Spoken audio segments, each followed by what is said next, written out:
അപ്പോഴാണ് അമ്മു ശ്രദ്ധിച്ചത് പ്രഭാത്തിന്റെ കൂടെ ആദവും ബസ് സ്റ്റാൻഡിലേക്ക് വരുന്നത്.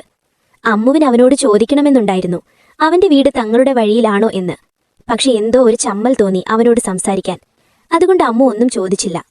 അമ്മുവേ, ആദത്തിന്റെ വീടില്ലേ? നിന്റെ വീടിനപ്പുറത്ത് കുറച്ചങ്ങോട്ട് പോയാൽ അമ്പലത്തിനടുത്ത് മാധവേട്ടന്റെ വീടില്ലേ? അതാണ്. മാധവേട്ടൻ ഗൾഫിലെ മകളുടെ അടുത്തേക്ക് പോയില്ലേ? അതുകൊണ്ട് ആ വീട് വാടകയ്ക്ക് കൊടുത്തു. അവിടെയാണിപ്പോൾ ആദം താമസിക്കുന്നത്. അതുകൊണ്ട് നിന്റെ വീട് കഴിഞ്ഞിട്ട് വേണം ആദത്തിന്റെ വീട്ടിലേക്ക് പോകാൻ. അപ്പോൾ പിന്നെ ഇനി സ്കൂളിലേക്ക് വരാനും പോകാനും നിനക്ക് പേടിയൊന്നും വേണ്ട. ആദവും ഞാനും ഉണ്ടാകും.